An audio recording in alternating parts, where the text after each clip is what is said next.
तो आज हम लोग बात करने वाले हैं IIT JEE series lecture number 27। और आप लोगों को जैसा कि पता होगा कि IIT JEE सीरीज 27 जो अभी चल रहा है ये 12th क्लास वालों के लिए है। और उसी तरह से 11th का जो नया बैच स्टार्ट हुआ है उसमें 11th क्लास के लिए IIT JEE सीरीज अलग से चलाई जाएगी। तो चलिए हम देख रहे हैं, पहले क्वेश्चन पर बात करते हैं। क्वेश्चन लिख रहा है if the system of equation x plus ay equal to 0, az plus y equal to 0 and ax plus z equal to 0 has infinite solution. Infinite solution है। सबसे पहले तो आप लोगों को ये पकड़ना होगा कि जो सिस्टम है वो होमोजीनियस है या नॉन होमोजीनियस है। तो जहां तक मैं देख पा रहा हूं जो सिस्टम है वो क्या है, ये सिस्टम है होमोजीनियस। ये जो सिस्टम आप देख पा रहे हैं ये सिस्टम है होमोजीनियस। क्लियर है? होमोजीनियस है, ठीक है। होमोजीनियस में इनफाइनाइट सॉल्यूशन का कोई तो शर्त आप देखे होंगे। तो इनफाइनाइट सॉल्यूशन का शर्त क्या देखे थे आप कि उसका डिटर्मिनेंट भी 0 होना चाहिए। तो चलिए जरा हम लोग चेक कर लेते हैं इनफाइनाइट सॉल्यूशन जो हम लोग करेंगे। तो आप लोग चूंकि क्या बना रहे हैं, ऑब्जेक्टिव बना रहे हैं, तो बोलता है कि जब इसके पास इनफाइनाइट सॉल्यूशन होगा तो z का वैल्यू क्या हो सकता है, इसी पर आज हम लोग चर्चा करने वाले हैं। आइए जरा देखते हैं इसका सॉल्यूशन करके मामला कहां तक हम पहुंचा सकते हैं।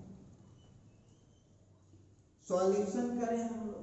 अब यहां जो हम लोग देख पा रहे हैं डिटर्मिनेंट ऑफ, एक बात बताइए, इसमें x का कोफिशिएंट कितना है, 1 है। y का कोफिशिएंट कितना है, a है। और z उसमें नहीं है। तो z नहीं है तो क्या दीजिएगा, 0 देंगे। अच्छा चलिए जरा यहाँ पर चले आते हैं। इसमें x कितना दिख रहा है, नहीं है। y का कितना है तो 1 है। z का कितना है तो a है, दिख रहा होगा। अच्छा ठीक है। अब यहाँ पर उसी तरह से हम लोग यहाँ पर देख पा रहे हैं z वाले में, जरा देखिए हम लोग। तो z वाले में हम लोग यदि देख रहे हैं तो क्या दिख रहा है हम लोगों को, तो यहाँ पर जो तीसरा है x का कोफिशिएंट a है, y नहीं है, z का 1 है, इसको 0 के बराबर। एक बात आप लोग हमको बताइए, क्या इस डिटर्मिनेंट को तोड़ नहीं सकते हैं आप लोग? डिटर्मिनेंट को तोड़ करके क्या a का वैल्यू नहीं ला सकते हैं? तो आप लोग इसको क्या कीजिएगा, आप लोगों का ये होमवर्क हुआ, यहाँ से आपको a का वैल्यू आपको क्या निकलेगा, -1 निकलेगा। तोड़ लीजिए, बहुत इजी है, माने इजियों में इजी है, बहुत इजी है। इसको आप लोग बनाइए, मजे में बनाइए, कोई घबराने की बात नहीं। चलिए तो इसको आप लोग बना लीजिएगा, आपका आंसर उसमें लगा हुआ है। चलिए अब जरा इस क्वेश्चन पर हम नजर डालते हैं। खाली क्वेश्चन समझिए, हम बनाएंगे उसी क्वेश्चन को जिस क्वेश्चन में आपको हमारी जरूरत है, और जरूरत जहां नहीं है वहां हम आपको बताने वाले हैं। चलिए तो यहाँ पर हो गया आपको HW, आप लोग यहाँ लिख देते हैं ताकि आपको हमेशा मेरी बात याद रहे। ये लीजिए HW में इसको भी डालते हैं। जरा क्वेश्चन को हम लोग यहाँ पर समझने का कोशिश करते हैं, देखते हैं। तो यहाँ जो आप लोग देख पा रहे हैं, ठीक है, इसका सॉल्यूशन कीजिए। क्या बोलता है question, if the system of equation इतना इतना इतना है नॉट जीरो सॉल्यूशन। देखिए ये बेवकूफ बनाते रहता है। ये पहले तो आप चेक कर लीजिएगा कि जो सिस्टम है वो होमोजीनियस है या नॉन होमोजीनियस सिस्टम है, पहले आप चेक कर लीजिए। तो बिल्कुल होमोजीनियस है। क्यों? क्योंकि इसमें इंडिपेंडेंट कांस्टेंट नहीं है, इंडिपेंडेंट कांस्टेंट नहीं है, इंडिपेंडेंट कांस्टेंट नहीं। तो इंडिपेंडेंट कांस्टेंट नहीं है तो इसका मतलब है ये कौन सा सिस्टम है, ये है होमोजीनियस सिस्टम। क्लियर है? तो आइए होमोजीनियस सिस्टम जो आप लोगों को दिया तो आपको बोला नॉन जीरो सॉल्यूशन। जरा ध्यान दीजिएगा, नॉन जीरो सॉल्यूशन। बेवकूफ आप लोगों को समझ रहा है ये? नॉन जीरो सॉल्यूशन का मतलब हुआ non trivial solution, non trivial solution है। अब बोलिए नॉन ट्राइवियल सॉल्यूशन में आप जानते हैं कि नॉन ट्राइवियल सॉल्यूशन में डिटरमिनेंट कितना निकलता है? तो यहाँ पर क्लियर है कि इसका डिटरमिनेंट कितना होना चाहिए? तो इसका डिटरमिनेंट जीरो होना चाहिए। आप जानते हैं कि नॉन ट्रिवियल सॉल्यूशन में जो डिटरमिनेंट होता है वो कितना होना चाहिए? तो जीरो होना चाहिए। अच्छी बात है। तो नॉन ट्रिवियल सॉल्यूशन में डिटरमिनेंट जीरो लीजिए, x का 1, y का -k, z का -1, x का k, y का -1, z का -1, x का 1, y का 1, z का -1, और ये डिटरमिनेंट कितना होना चाहिए? जीरो होना चाहिए।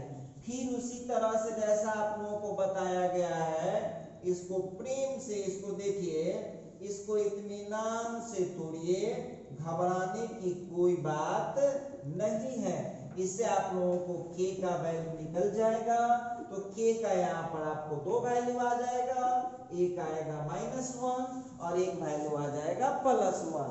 तो एक बात बताइए, निकाल पाएंगे आप सब लोग? हमको जरा बताइएगा, फटाफट फटाफट फटाफट आंसर कीजिएगा, फटाफट आंसर कीजिए कि आप यहाँ पर निकाल पाएंगे। हाँ या ना में जवाब दीजिए फटाफट। निकाल पाएंगे नहीं निकाल पाएंगे? तो मैक्सिमम बच्चे का जवाब आया कि नहीं हम निकाल पाएंगे। तो चलिए इसको आप लोग इजीली निकाल पाएंगे। k का वैल्यू आ गया -1 और 1। ठीक, नेक्स्ट क्वेश्चन में बढ़ते। देखिए ये एडवांस लेवल का क्वेश्चन है। ये जो आपके सामने जॉनसन डिवीजन का क्वेश्चन आ गया है, ये एडवांस लेवल का क्वेश्चन है। देखो ये कब पूछे हुआ है?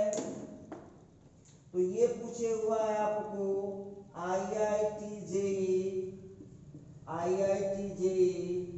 2008 में पूछे हुआ है। आइए, अब बहुत स्टूडेंट कहा कि सर हमको थोड़ा समझाइए क्या कहता है इस टाइप का जॉनसन डिवीजन क्वेश्चन क्या होता है।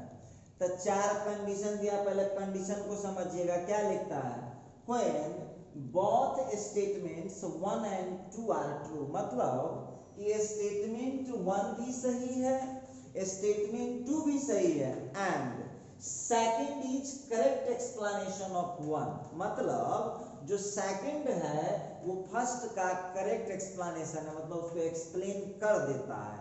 जो सेकंड स्टेटमेंट है वो फर्स्ट स्टेटमेंट का, देखिए फर्स्ट भी ट्रू, बात को मेरे समझिएगा, पहला स्टेटमेंट भी सही, दूसरा स्टेटमेंट भी सही, और पहला स्टेटमेंट भी सही, दूसरा स्टेटमेंट भी सही, और सेकंड जो है फर्स्ट को कंप्लीट एक्सप्लेन करेगा। तो आपको आंसर ए देना है। हम बाद में स्टेटमेंट से समझ के बताते हैं। चलिए सेकंड नंबर बी को जरा समझिएगा। When both statement 1 and 2 are true, जब दोनों स्टेटमेंट 1 और 2 सही है, and second is not correct explanation of 1, और सेकंड जो है 1 का करेक्ट एक्सप्लेनेशन नहीं है, तो आपको बी आंसर था। मतलब 1 सही है, 2 भी सही है, लेकिन सेकंड 1 को एक्सप्लेन नहीं करता है, तो आपको बी आंसर देना होगा। देखिए ऐसे ही में बच्चे गलती कर जाते हैं। सी आंसर कब देना है?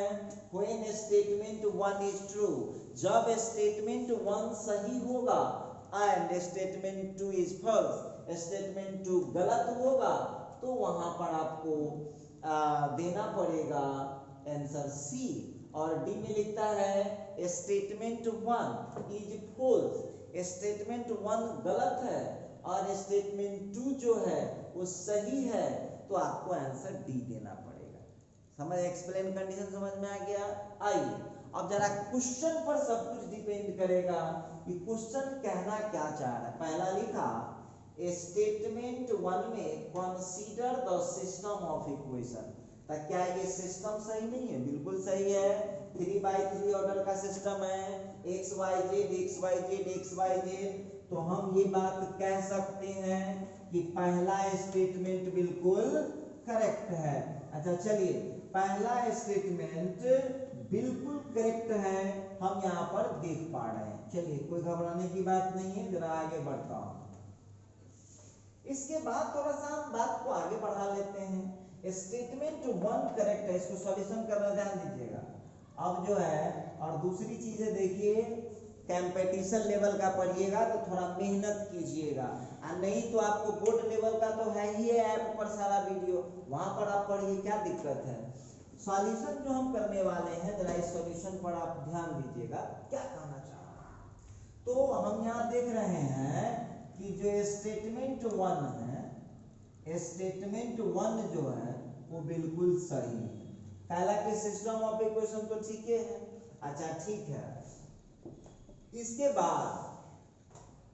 बाद लिखता है, नेक्स्ट बात क्या लिखा, डिटर्मिनेंट ऑफ इतना नॉट इक्वल टू 0। चलिए अब स्टेटमेंट 2 को जरा हम देख लें। स्टेटमेंट 2 को जरा देख लें। एक बात बताइए, इस k की जगह पर ध्यान दीजिएगा मेरी बात को, लिखता है कि k की जगह पर नॉट इक्वल टू 0 ले, मतलब कि 0 न ले k की जगह पर, k की जगह पर 0 नहीं ले तो क्या, सोचने वाली बात है, k की जगह पर 0 हम नहीं ले तो क्या इस डिटर्मिनेंट का वैल्यू 0 नहीं होगा। तो k के वैल्यू 0 नहीं लेना है, 0 छोड़ के आप कोई ट्राई कर सकते हैं। तो 0 छोड़ के जब हम कोई ट्राई करेंगे 1 2 3 4 5 6 7 8 9 10 कुछ भी, तो क्या गारंटी है कि वो 0 आएगा? नहीं गारंटी है। इसका मतलब है कि इसका जो स्टेटमेंट 2 है वो भी बिल्कुल सही। देखिए ध्यान दीजिएगा, इस k का वैल्यू कुछ भी लेगा 0 छोड़ के, तो 0 छोड़ के कुछ भी लेगा, तो कोई जरूरी है कि 0 छोड़ के कोई वैल्यू लेंगे तो सबके लिए 0 आ ही जाए? नहीं 0 आएगा। क्या ये 0 नहीं आएगा या 0 आ जाएगा, ये कोई कह सकता है? तो यहाँ पर हम कह सकते हैं कि k का वैल्यू जब 0 हम छोड़ के कोई और लेंगे तो इसका वैल्यू 0 नहीं होगा। ये बात सही बात है। तो हम यहाँ देख लिए इसका स्टेटमेंट 2 भी करेक्ट है, स्टेटमेंट 2 भी सही। अच्छा ये ठीक है। अब जरा अब तक एक तो हम समझ गए, अब ये तो क्लियर हो गया कि ये ऑप्शन इसके गलत हो गए, ये आंसर गलत हो गए। क्यों? क्योंकि इसमें एगो सही एगो गलत था, ये गया। अब इस दोनों में से अब देखना है कि ये जो डिटर्मिनेंट आया है ये कहाँ है, उसी का है कि कोई बाहरी है? मिला लीजिए आप लोग, आप पहले मिला लीजिए कि ये जो डिटर्मिनेंट आया है, ये जो डिटर्मिनेंट आया है ये उसी का है या किसी और का है, जरा पहले चेक कर लेते हैं। क्या बुराई है, चेक कर लेंगे। हम लोगों के पास है, देखिए x का मिलाता हूँ कोफिशिएंट, तो x का कोफिशिएंट हम देखिए कौन सा डिटर्मिनेंट उठाया है, कोई ना कोई तो उठाया है, कोई ना कोई डिटर्मिनेंट जरूर उठाया हुआ है। तो मिलाइए कहाँ से उठा लिया है डिटर्मिनेंट, उठा देख लीजिए। तो यहाँ पर जो हम देख पा रहे हैं x की जगह पर कांस्टेंट कौन डाला है, देख लीजिए, चेक कीजिएगा। तो x की जगह x का कोफिशिएंट कितना है, जरा मिलाइए। x का कोफिशिएंट यहाँ से उठाया 1, ठीक है, यहाँ मिला लीजिएगा। यहाँ से उठाया x का कोफिशिएंट 1, और यहाँ से x का उठाया 1, और यहाँ से x का उठाया कितना, -1, ठीक है, तीनों का मिल गया। अच्छा ठीक है, इसके बाद जरा हम मिलाते हैं y के कोफिशिएंट को, जरा हम लोग मिला लें। तो y के कोफिशिएंट को हम लोग मिला लें, तो y के कोफिशिएंट को मिला लें तो कितना हो रहा है, देखिए इसमें से किसी को आगे या किसी को पीछे रख सकता है, तो उसके लिए न घबराइएगा। आप वैल्यू देख लीजिए x का कौन कौन आ रहा है, तो मिला लीजिए पहले, घबराइएगा नहीं। तो x आपके पास जो आ रहा है, नहीं x का एक 1 है, एक 1 है, एक -1 है, ऐसे मिलाइए। हम ना ऐसे लिखे हुए हैं, वो तो आगे पीछे भी कर सकता है ना। अच्छा अब y का जरा मिला लीजिए, कंफ्यूजन में नहीं रहिएगा। तो y का एक -2 है और एक -3 है और एक 1 है, ठीक है। x का हम देख लिए, x का हम देख लिए हैं, x का हम देख लिए यहाँ पर 1 1 -1। अब y का क्या रहा है -2 -3 -2 -3 -2 -3 1, ठीक है। इसके बाद z का देख रहा हूँ, z के लिए क्या आ रहा है, तो z के लिए आ रहा है 3 आ रहा है, इसके बाद 4 आ रहा है और इसके बाद -2 आ रहा है, ठीक है। कांस्टेंट के लिए कौन आ रहा है, कांस्टेंट के लिए कौन आ रहा है राइट हैंड साइड के लिए, तो कांस्टेंट के लिए आ रहा है -1 1 और फिर k। आप जानते हैं ना क्रेमर रूल जब लगाएंगे तो 4 गो डिटरमिनेंट बनता है। आप देखिए तो ये डिटरमिनेंट उसी से आया है, तो हाँ क्रेमर रूल में देखिए डिटरमिनेंट कैसे लिखे होंगे। आप सबसे पहले तो x वाला मिला लीजिए, x वाला देख लीजिए यही तीनों है कि कोई और है, चेक कीजिए, चेक कर लीजिए यही तीनों है कि कोई और है, बिल्कुल यही तीनों है। 1 -1 1 यहाँ मिला लीजिए, x वाला मिला लीजिएगा, x वाला दिखाई दिया। चलिए y वाला मिला लीजिए, तो y वाला नहीं है, कोई दिक्कत नहीं है, y वाला नहीं, कोई प्रॉब्लम नहीं है। चलिए y वाला कोई है ही नहीं, -2 -3 1 नहीं है, कहाँ नहीं, इसमें है नहीं, इसमें है, इसका मतलब है ये वाला नहीं। चलिए कोई दिक्कत नहीं, z वाला ट्राई कीजिए, z वाला ट्राई कीजिए, तो 3 4 -2 सब लोग ट्राई कीजिए, 3 4 -2 मिलाइए तो कहीं दिखाई दिया, तो है ना z वाला है ना 3 4 -2।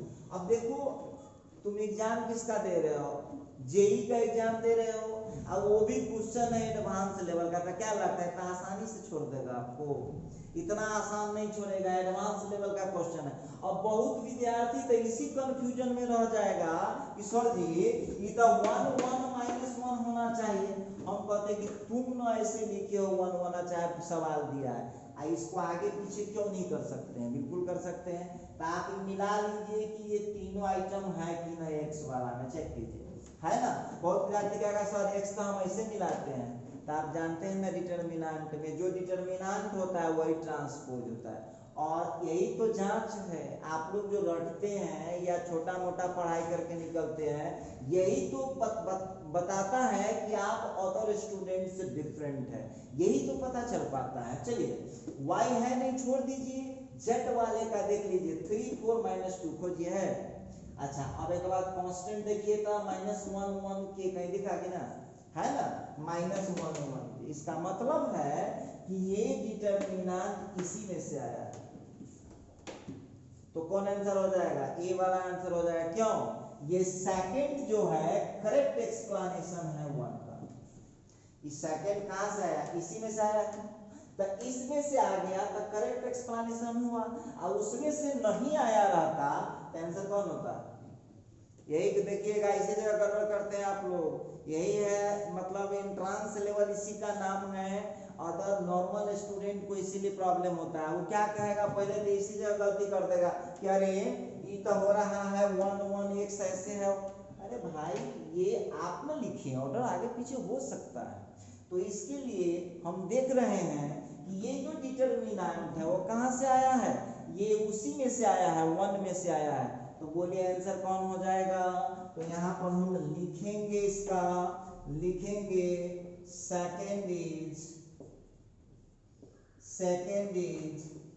Correct, second is correct explanation of 1, ठीक है, second is correct explanation of 1। अच्छा इसका मतलब है इस क्वेश्चन का आंसर क्या होना चाहिए, इस क्वेश्चन का आंसर कितना होना चाहिए, ए होना चाहिए। समझ में आ गया होगा आप लोगों को कैसे सॉल्व करना है, इतना बात समझ में आ रहा होगा।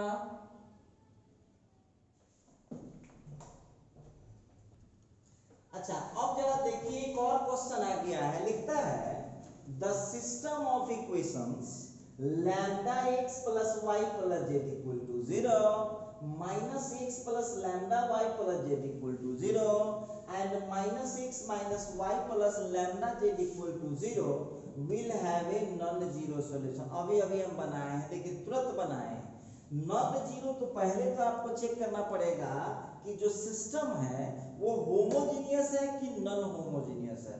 तो ये सिस्टम होमोजीनियस है। कैसे? राइट हैंड साइड में जीरो, राइट हैंड साइड में जीरो, इंडिपेंडेंट कांस्टेंट है नहीं, तो नॉन जीरो सॉल्यूशन जो आप लोग देख रहे हैं, नॉन जीरो सॉल्यूशन जो आप लोग देख रहे हैं होमोजीनियस में, नॉन जीरो सॉल्यूशन का मतलब क्या होता है?